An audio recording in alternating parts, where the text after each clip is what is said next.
Nos referimos a que pues en ambos intercambios, ya sea multilateral o bilateral, pues se encuentra un manejo de la moneda, que pues va a funcionar como la forma, digamos, de pago como tal entre estos países.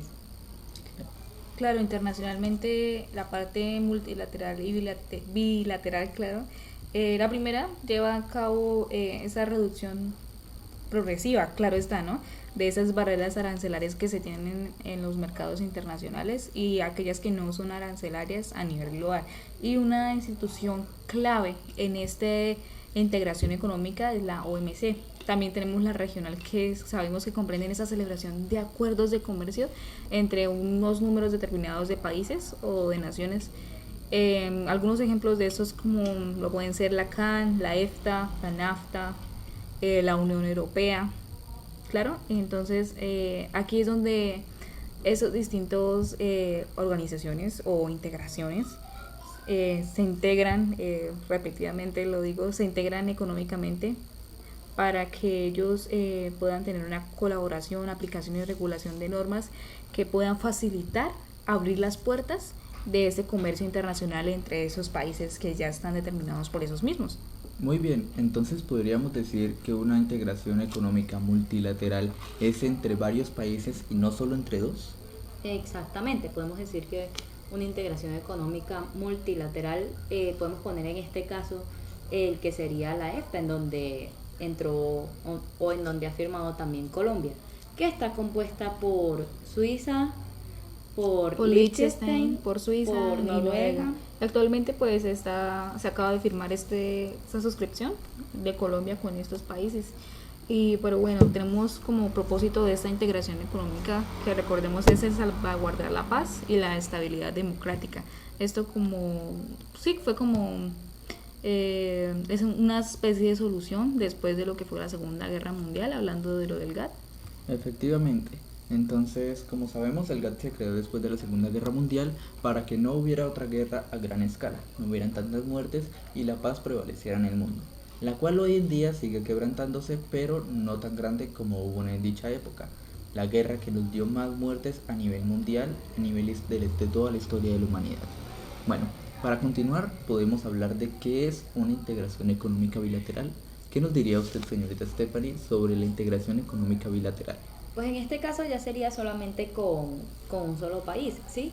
Por ejemplo, está, digamos, el acuerdo o el medio tratado que tienen con Venezuela, ¿sí? En donde no está totalmente, o digamos, no en todos los sectores en específico como tal lo que es este acuerdo, pero sí se benefician algunas partes, ya sea de agricultura o de el sector ganadero. Bueno, pero entonces, ¿por qué los países se integran económicamente? Pues en este caso sería para tener tanto como beneficios económicos, como lo son, digamos, apoyo también entre ellos. Por ejemplo, si pongamos como eh, Podemos hablar del TLC con Estados Unidos que tenemos actualmente. Si tomamos este ejemplo, ¿cómo nos daríamos el propósito de esta integración económica y por qué estos dos países, Colombia y Estados Unidos, se integraron económicamente? pues podríamos decir que para complementarse, ¿no? Digamos que, por ejemplo, ¿no? Que Colombia le venda materia prima a Estados Unidos y Estados Unidos ya completa lo que es como tal el producto. Efectivamente. Es decir, hay como un mayor desarrollo industrial y ese progreso económico, ¿no? Porque hay ya una mayor expansión de ese comercio que tienen los dos países, de Colombia a Estados Unidos y de Estados Unidos a Colombia, y pues debido a esto hay un mejor aprovechamiento de esas capacidades productivas que tienen cada uno de sus países, pues en las especializaciones que tienen cada uno de ellos, Colombia en la manufactura, en la agricultura y Estados Unidos en la parte tecnológica, industrial y todo ese tipo de cosas. O sea, hay como un aumento en esa capacidad de negociación entre esos países. Podemos decir que también hay un apoyo, sí, ya que básicamente se están complementando al ayudarse en el momento de, digamos, de compartir, por decirlo así, materia prima. Efectivamente, una estructura de mercado progresista que no se abra a las relaciones internacionales nos daría un gran estancamiento en nuestra economía nacional. Por ejemplo, Lo que pasó en los años 90 fue la integración económica que hizo Colombia. Esta integración económica nos dio una gran base para poder elevar nuestra economía exponencialmente, ya que como sabemos en dichos años Colombia era totalmente cerrado a este tipo de comercio, ya que creía que nosotros íbamos a resultar afectados. Después de esa integración económica nos dimos cuenta que teníamos mucho que ofrecer al mundo, no solamente en materia prima o no solamente en el sector de ganadería, sino también como personas. Los estudios que nos estábamos dando acá en medicina y en los estudios académicos nos podían servir de mucho. Por ejemplo, en Estados Unidos, cuando se tienen cirugías que deban ser de la médula ósea o este tipo de cirugías que son de alto riesgo, los envían para el Hospital Internacional aquí en Colombia, justo ubicado aquí en Santander, el Hospital Internacional, donde les practicamos estas cirugías. Eso no hubiera sido nunca posible si no hubiéramos abierto esa integración económica que hubo en los años 90. Así es, y el mundo ahorita está casi, por así decirlo, globalizado, por lo que hay muchos tipos de integraciones económicas, ¿no?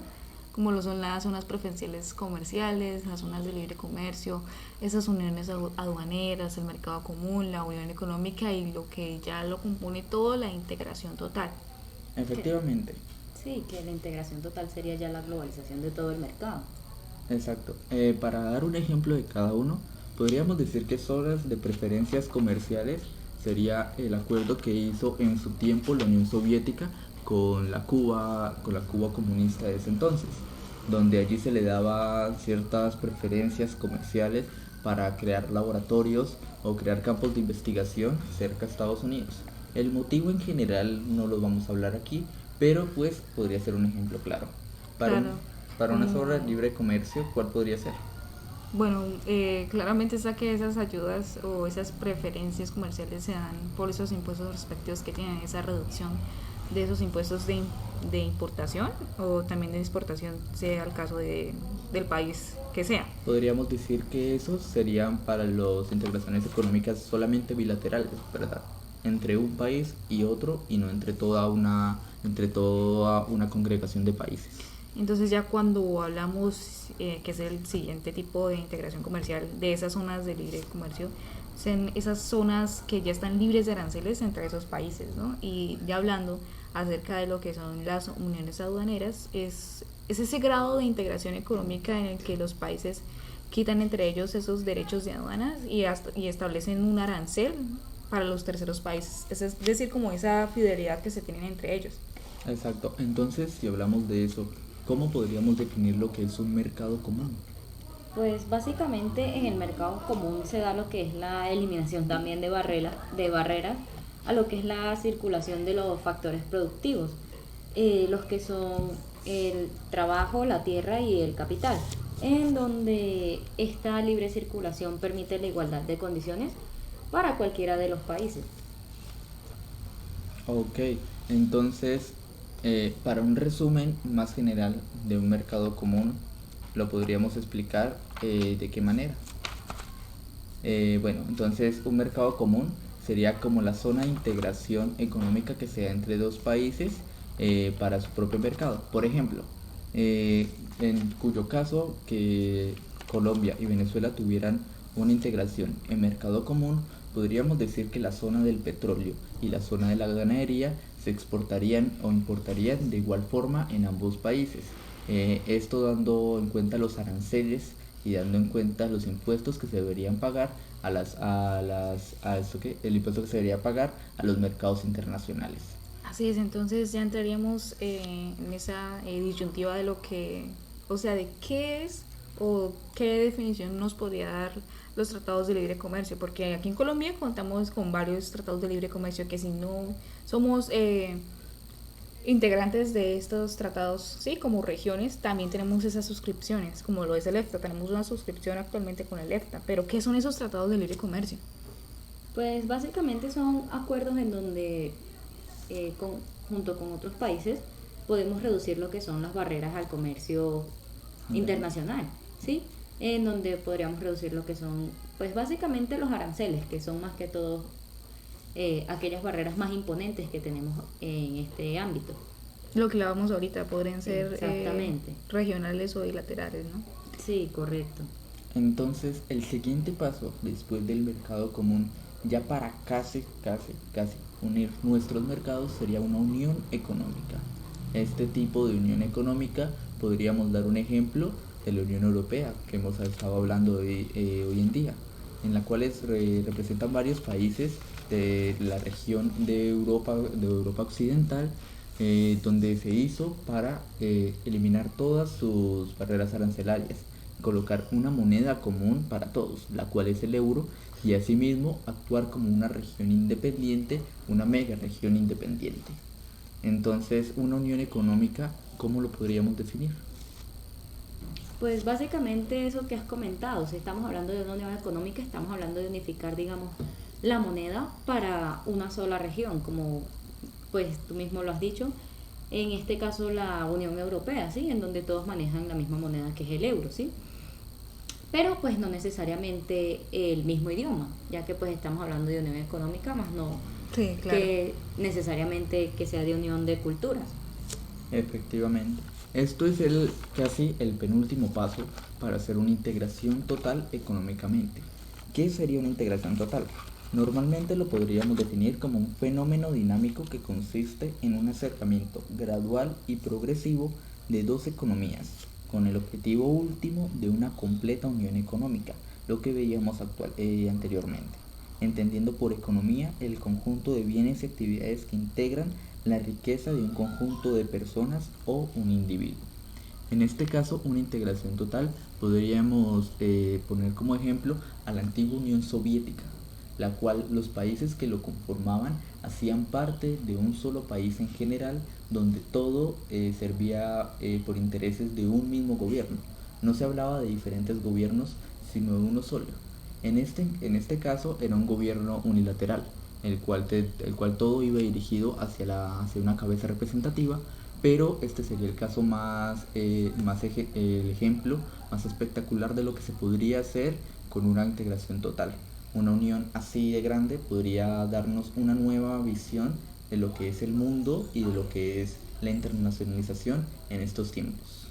Sí, claro, pero sin embargo hay que tener en cuenta que para esa integración total, justo ahora en estos tiempos, está bastante complicado, porque imagínate unir lo que es, o bueno, en principio monetizar todo el mundo con una misma moneda, valga la redundancia, y pues también que todo el mundo esté bajo el mando de una sola persona, pues es bastante complicado.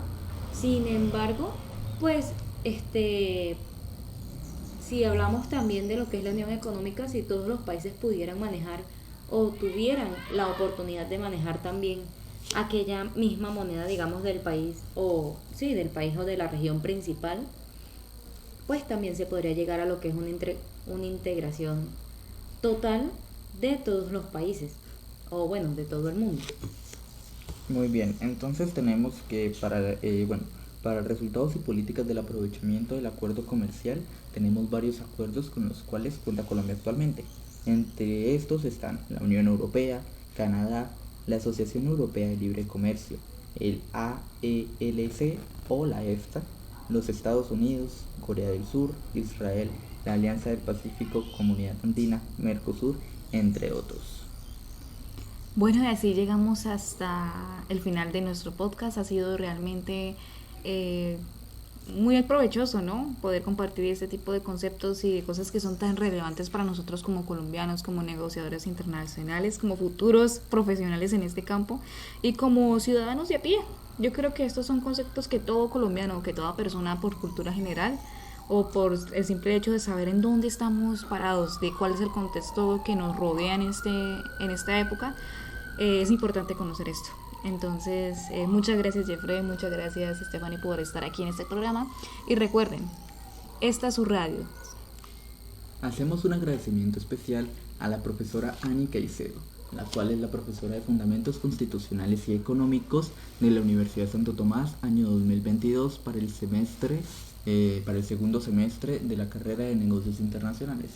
Esta profesora es la que nos ha podido explicar sobre todos estos temas, nos ha aclarado nuestras dudas y conceptos, y gracias a ella estamos haciendo aquí nuestro podcast.